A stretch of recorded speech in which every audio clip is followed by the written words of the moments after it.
নমস্কার বন্ধুরা, প্রথমেই তোমাদের সকলকে জানাই হ্যাপি রিপাবলিক ডে। তাই আজ আমরা ঘুরতে গিয়েছিলাম বেলুড় মঠে।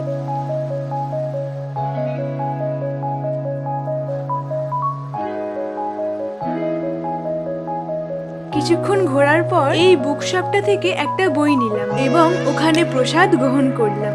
তারপর ওখান থেকে যাওয়ার পথে আসন আর কানের দুল কিনে নিলাম।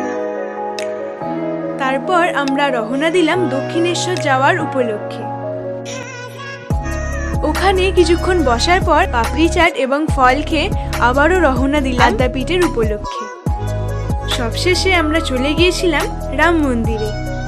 এই 1 মিনিটের ভিডিওতে বোধহয় এই 4টে জায়গার ক্লিপ ভালোভাবে কভার করতে পারলাম না। পরবর্তীকালে এই সমস্ত মন্দিরের নির্দিষ্ট করে একটা ভালোভাবে ভিডিও আসবে, তো তার জন্য তোমরা আমার চ্যানেলটা সাবস্ক্রাইব করে রাখো।